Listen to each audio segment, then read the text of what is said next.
All right, welcome back to the show, everyone. Hope you all are having a good day so far. So I wanted to check in on Groovy here. She loved Groovy. It's been a while. Honestly, I've been watching some of his stuff on my own personal time, but I haven't reacted to one of his vids in a while. But I did get a request earlier to check this one out, which is LeBron fan says Michael Jordan is the greatest playoff performer ever. And I feel like if this might be the video I'm thinking it is, I might have reacted to this myself, but we'll find out.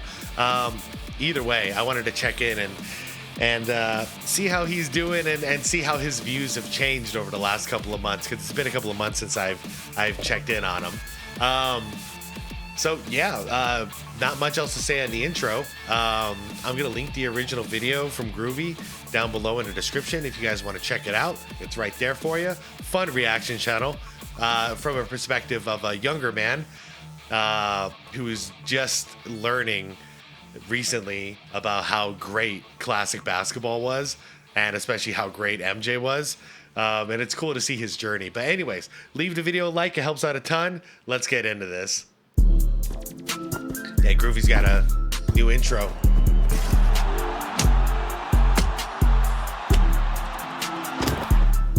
We tracked 129 Michael Jordan playoff games to help compare him to some of the all-time greats that have played since. Yep, I think I've reacted to this. How good were the Bulls when Jordan was on the court? How good were they when he went to the bench? What happened to his supporting cast during the Phil Jackson years?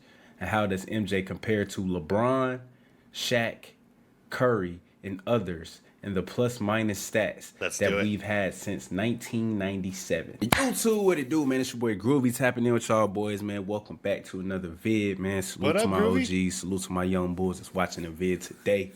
Got another banger for y'all, man. In today's video, we are watching a video titled, I Tracked Every Michael Jordan Playoff Game for a Decade. Definitely now, saw we all this. know the greats show up in playoff time, man, when it really matters. And one of the reasons why we call MJ the GOAT is because he performs at the highest level. It's a lot of niggas that know how to hoop. He performs even higher. When the moment starts, I'm sorry, he performs even higher in the playoffs than he does in a regular season. So, yeah. To rise, they games start to fall off.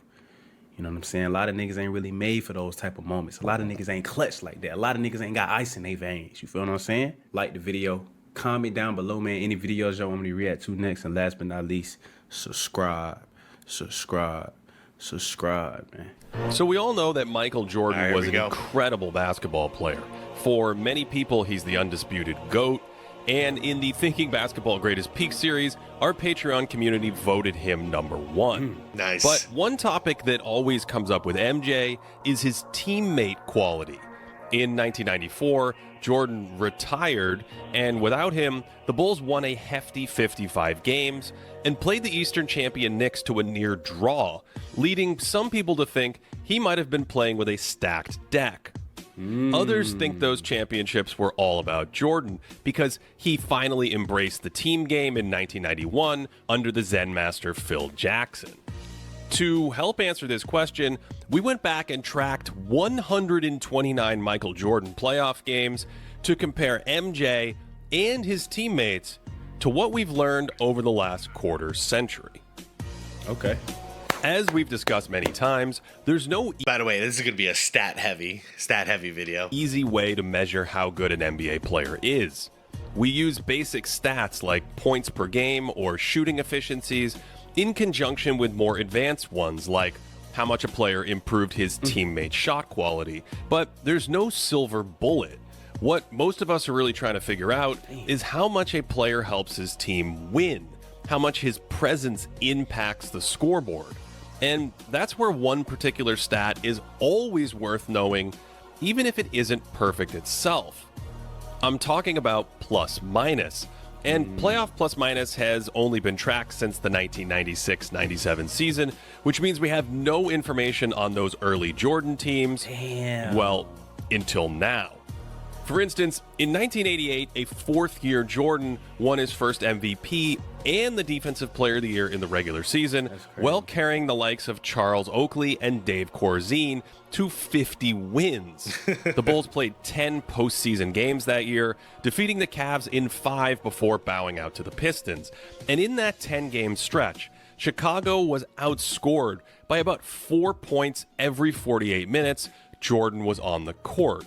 When he went to the bench, they were outscored by 8 points per 48, which is about a 4-point difference. As longtime Thinking Basketball followers know, 10 games is a really small sample, especially since Jordan only went to the bench for about 50 minutes during those playoffs. That means a few extra makes or misses would have a huge impact on those minutes that Jordan was off the floor. So to understand how Chicago performed without MJ, we really need to look at more games. In 1989, Jordan hit the shot over Craig Elo, and the Bulls upset the Cleveland Cavaliers, then took out the Knicks before running into the Pistons again. This time, Jordan's on-off looked very different. The Bulls outscored their opponents by 4 points every 48 minutes he was on the court, but were outscored by nearly 20 points per 48 when he was off the court. That's crazy. That's crazy. It just shows how desperate he was for somebody else to come in and help. So they need that him gives to play. us 27 total games now, but it's still a noisy sample. So we went ahead and collected the 1990 playoffs and the 91 playoffs and so on. After sifting through over 100 Bulls playoff games, we found some incredible gems, including a ringing endorsement for the channel. Thinking basketball every day. And this is kind of... I forgot. I don't know if I caught that the first time. Nice plug. Nice plug. Thinking basketball, eh? Quote about not wanting to excel as a three-point shooter. Three-point shooting is something that I don't want to excel at. And when you have that mentality, as I found out in the first game, of making threes, you don't go to the hole as much. You go to the three-point line and you start sitting there waiting for someone to find you. And that's not my mentality. And I don't want to create that because it takes away from my other parts of my game. Michael was talking about threes because he made 6 of them in the first half of Game 1 against Portland back in the 92 finals, propelling him to 35 points before halftime on just 21 shots. Crazy. Before that night, Jordan had made at least 5 threes in a game just once in his entire career, and he knocked down a half dozen before halftime. Yep, you could see the strategy too. They're daring him to shoot it in the first half. Look at all that spacing, and it's intentional. Look at Danny Ainge. Is that Danny Ainge? What year is this? 92? I think so. Yeah, I think that was Danny Ainge. But it's intentional, the spacing. This was from Coach. Once in his entire career, and he knocked down a half dozen before. Yep. Until he busted you so much. Halftime. Thanks to the shrug, that legendary performance is still talked about 30 years later, but I don't think I've seen anyone mention what happened next in Game 2. Yeah. Those three-point shots were only half the story to Game 1 because Jordan was just as unstoppable from inside the arc, drilling 8 of his 12 two-point shots. Yep, because now they're respecting the three. And if they're going to play on the three and expect him to shoot it, now he can just blow right by you, man.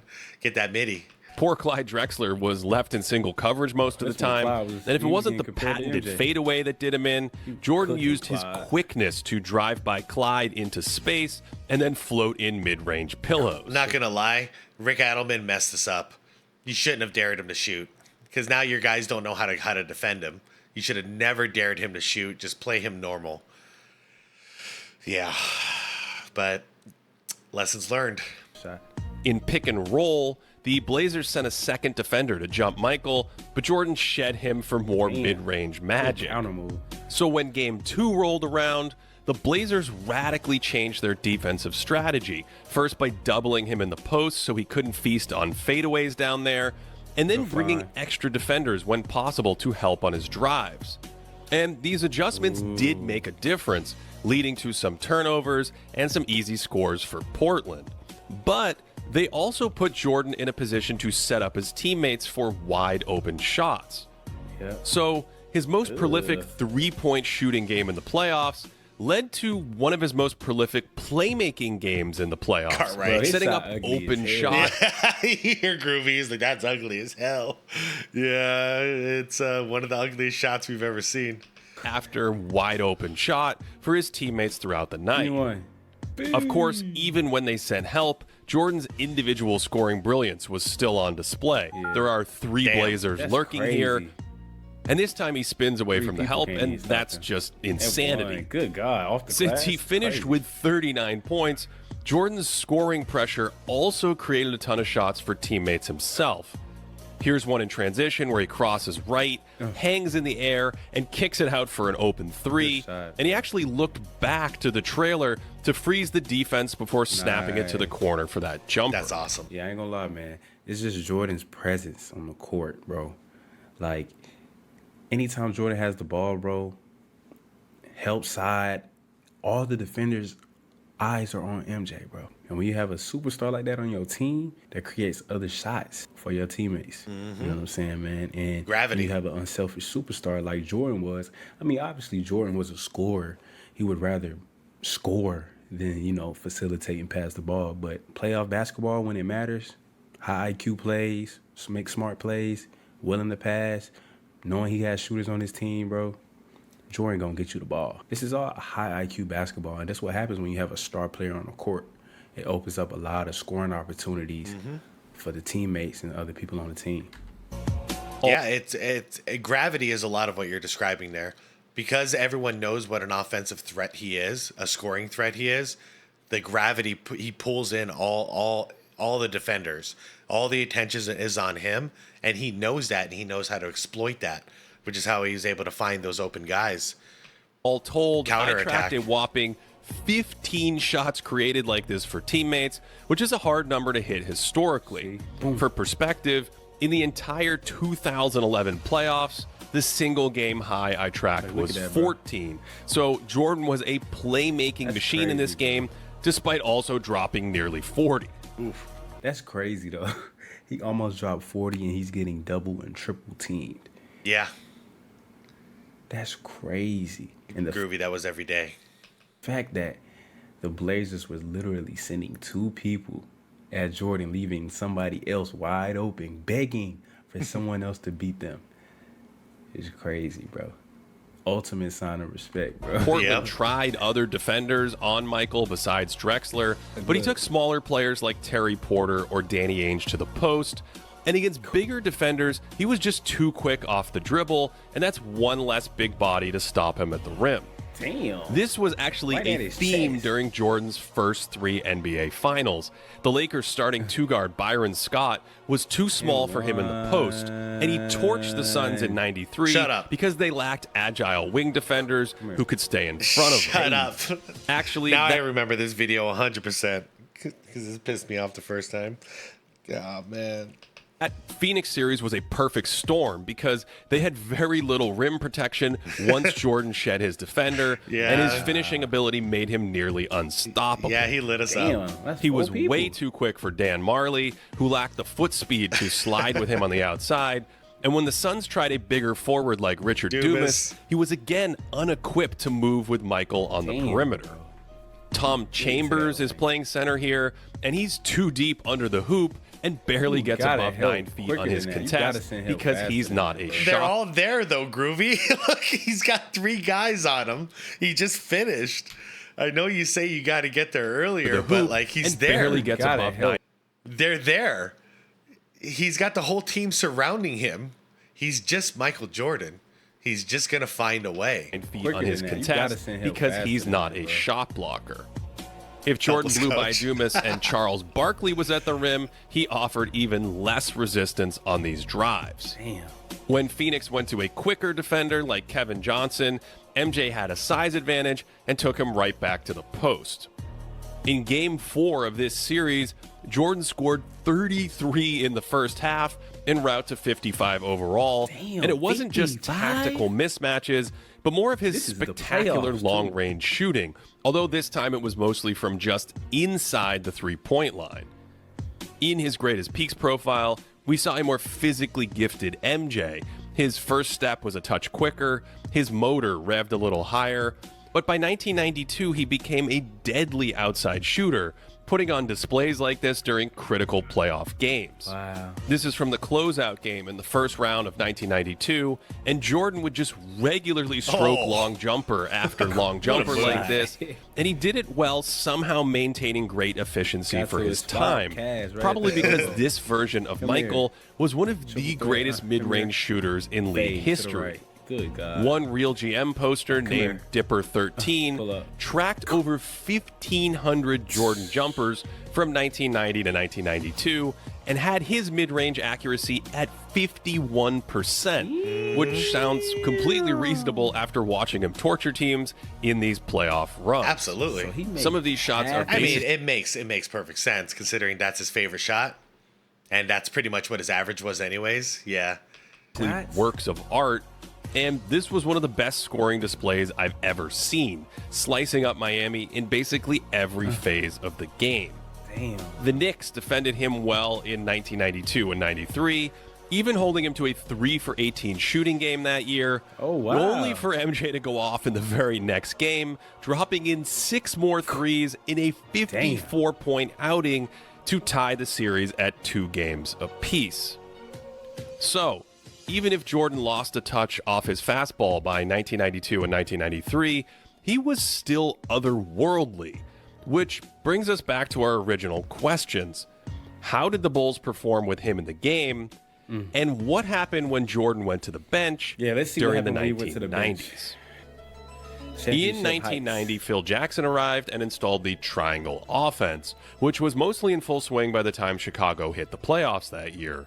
The Bulls again God, bowed out those to the fade. eventual champion Pistons in 7 Baseline hard-fought to the games. rim. But in Jordan's playoff minutes that season, the Bulls outscored their opponents by over 7 points per 48, Okay. a jump into championship-level territory. Okay. In 2 seasons, Chicago had completely reshaped the roster around Jordan, with Charles Oakley, Sam Vincent, Dave Corzine, and Brad Sellers out, replaced by Bill Cartwright, Craig Hodges, what B.J. is that, Armstrong, y'all? Sellers out, What's up with his replaced jump by shot Bill form? Cartwright, Craig Hodges, B.J. Armstrong, and Stacey King. What's that, brother? Brother, what's that? Ugh. I know, man. We had to watch that every day, man. Every game. We had to watch that damn free throw. Along with the emergence of their supporting stars, Horace Grant, and of course, Scottie Pippen. Yep. So in 1991, when the Bulls broke through, they were a whopping 13 and a half points better than their opponents. They was whooping niggas on a nightly basis by 13 points? Yes, sir. With him on the court? Oh, man, you should Damn, see so it. I think in 96, 95, 96 season, man, they destroyed the competition. Blowing teams out. That's crazy, though. Look at over the years how they evolved as a team, bro. 1988, you know, it's just Jordan. You know, this is you know, semi-young Jordan. You know, all he want to do is score. You know, he didn't really have the pieces around him yet. He's on the court, they lose him by 4. He off the court, they lose him by 9. Yep. Next year, it increases. The year after that, it increases. That was the cool thing about a team sticking together, man. Homegrown team that just sticks together and they grow together. It was a beautiful thing. Super teams got nothing on homegrown teams. 1991, now they blowing teams out because he got all the right pieces around him. He's starting to play team ball. Phil Jackson came in. This is when they start taking off right here. With Jordan It's the on the playoffs, floor, too, though. and they still outscored their opponents even when he went to the bench. In That's 1992, tough. they weren't That's still, what is that, about a 12 to 13 point differential? That's insanity. But yeah, man, triangle and good defense. as dominant. Also, with, Jordan only, at that point, he was probably missing, I don't know, 6 minutes a game. So it's just like short bursts. You know, if the defense can hold up its intensity, then the only thing that's lacking there is the offensive production. And you can see that right there. That's where that 13 points or so is coming, because they're missing his presence offensively. But defensively, the team had become so solid at that point. They all had their responsibilities that they were able to keep it together for a couple of minutes while he got some rest. But then he checked right back in to offensively produce. Jordan in the game, but without him, lineups often spearheaded by Pippen the Bulls again outscored their opponent. That's cool. That's interesting.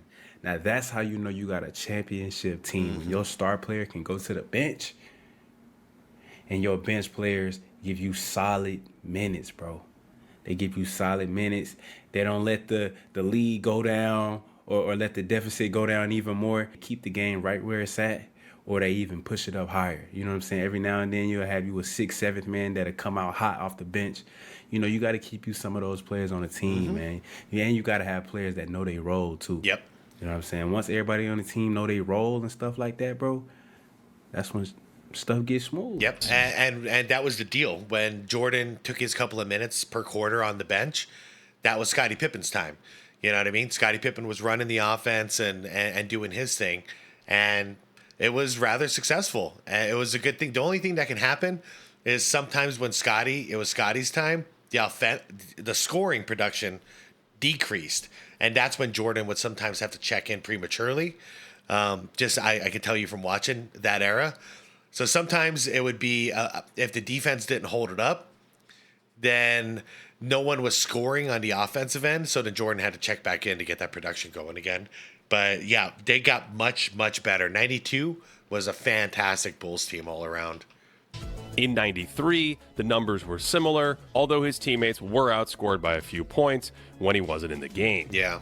Remember, we wanted to eliminate some of the noise by tracking multiple seasons. So if we combine these seasons and look at multi-year stretches, we start to see a pattern. Yeah. As the years progress, the Bulls look better and better without Jordan, improving from a team with essentially no chance at a title to one that looks like a really good supporting cast in the playoffs. If we compare these numbers to larger minute stretches, Jordan's supporting cast went from the 0th percentile to the 37th percentile and ultimately into the top 25% of supporting players. Nice. If we include the 94 Bulls, who played 10 full playoff games without Michael, we see a pretty steady rate of growth into the mid-90s without Jordan in the game. Now remember, these numbers are still a little sensitive to hot and cold stretches, and more importantly, this is really about Jordan's value on the Bulls specifically. Who was his backup, or how did they structure the lineups without him in the game?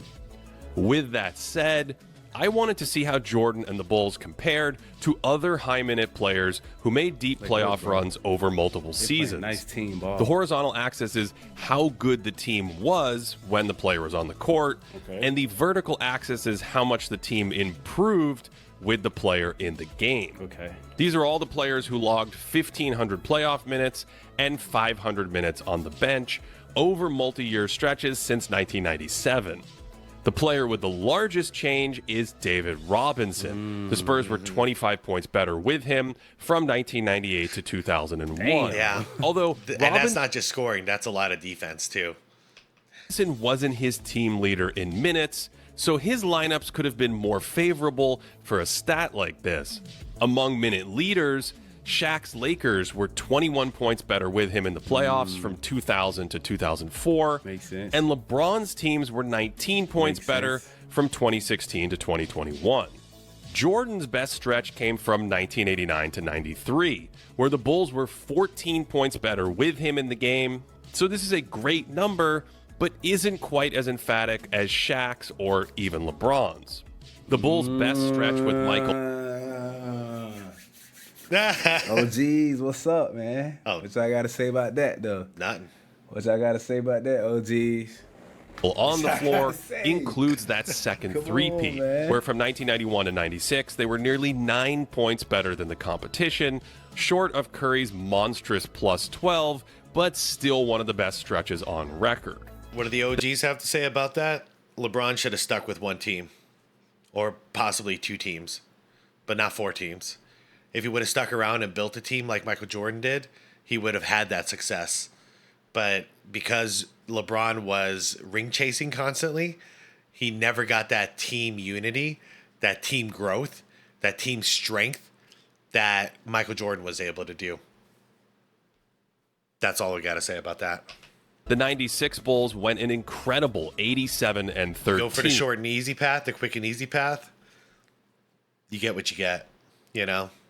But if you stick around and you do it the right way, then good things may follow. A record that still stands to this day, although the 1991 team was actually slightly better with Jordan on the floor during the playoffs. For those final 3 championships, Michael was older and less explosive, although he was stronger and craftier than ever.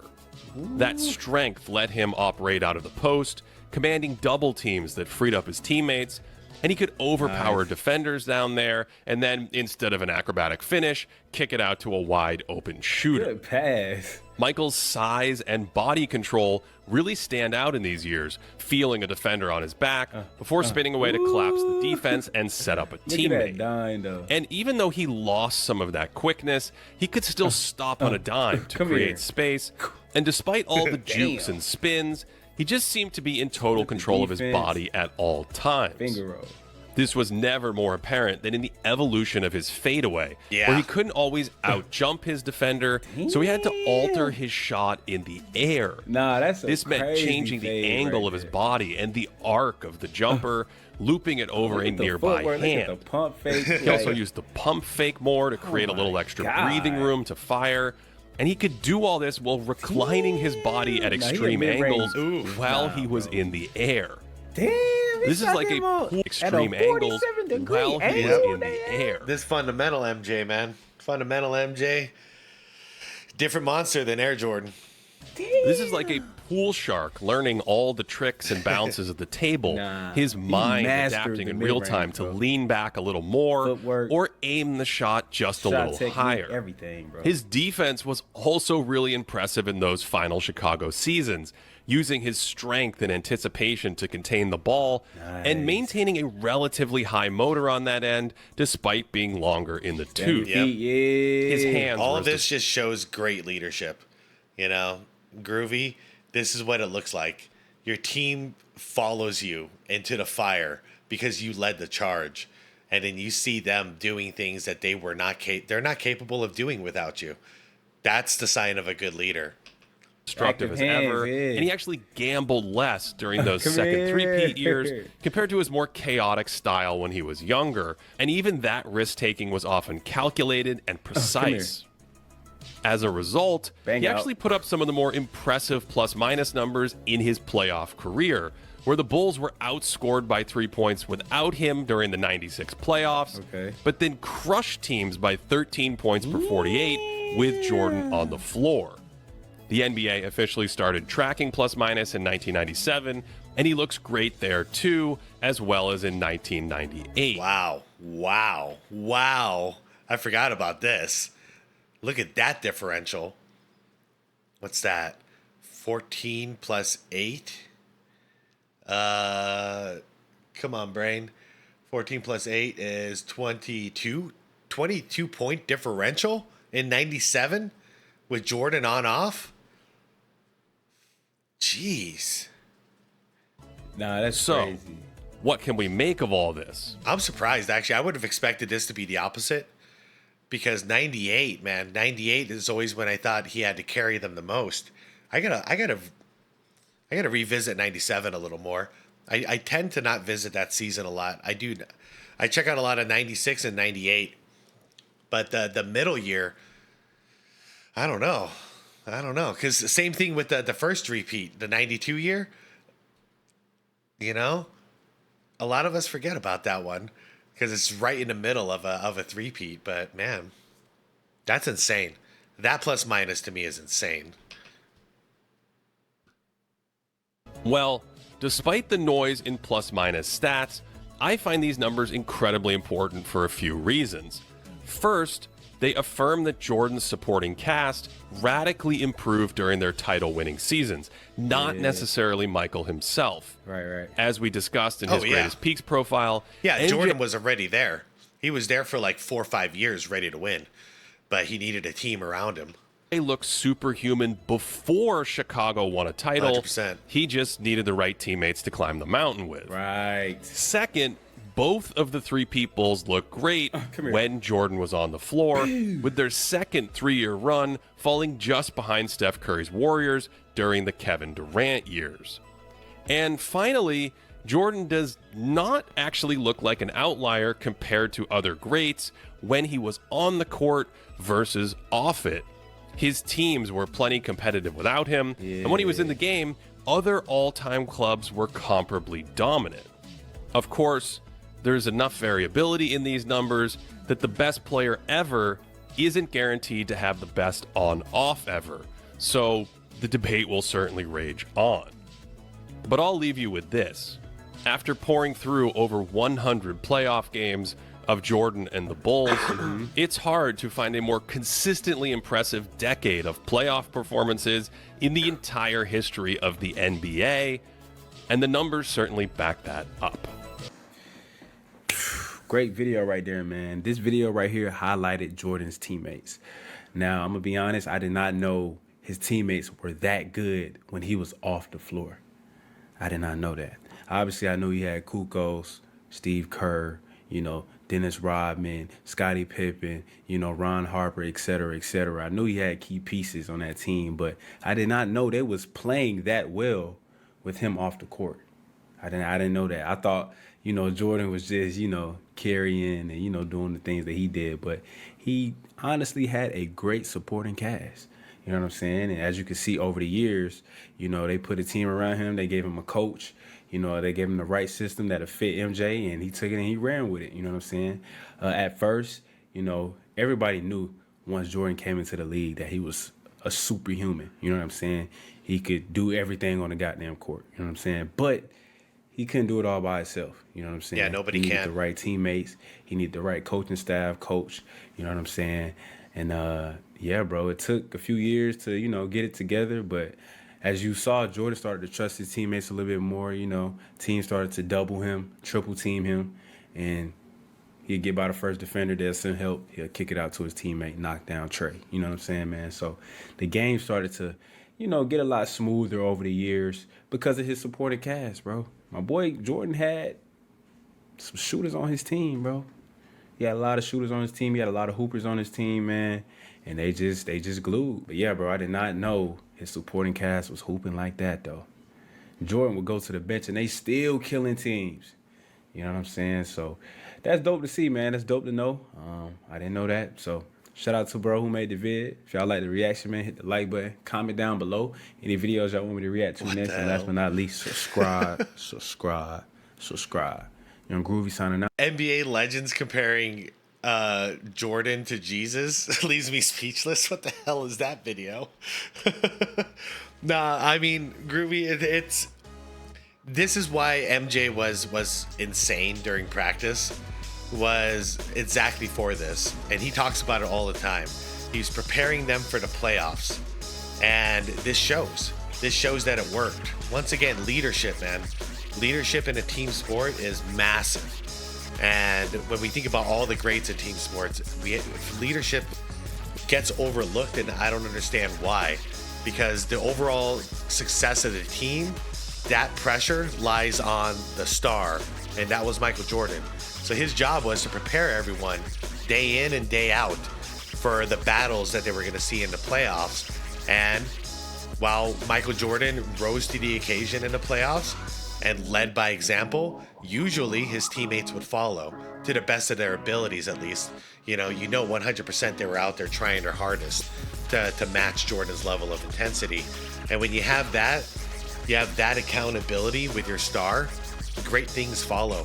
And we saw it with MJ, where he could just do his job and do it damn well at a high level and expect his team to follow through and do their jobs as well. And we all saw, if everyone did their jobs, then Jordan can fill in that gap.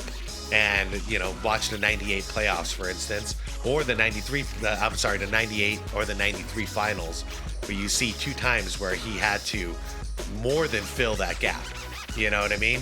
Because the team wasn't quite able to do what was expected of them in the crucial moments of the finals. And Jordan just upped his game. But as long as everyone is doing to the best of their ability, their job as so dictated in practice, man, Jordan was winning like crazy. And that's all there is to it. So the numbers are the numbers. Context is a very different thing, because, you know, he was only on the bench for about 2 minutes at a time, especially in that first repeat, and then he'd be right back in. So it's like, you know, they just need to hold down the fort for a couple of minutes, play their ass off, and then you know MJ's going to come back in and everyone can relax a little bit. But it's a cool video, cool reaction. Good to see you still doing this, Groovy. Thanks for the suggestion for me to watch this and react to it. Everyone leave your comments down below. Like the video if you liked it. Subscribe to the channel if you want more content like this. And I'll see you on the next one. Peace out, everybody.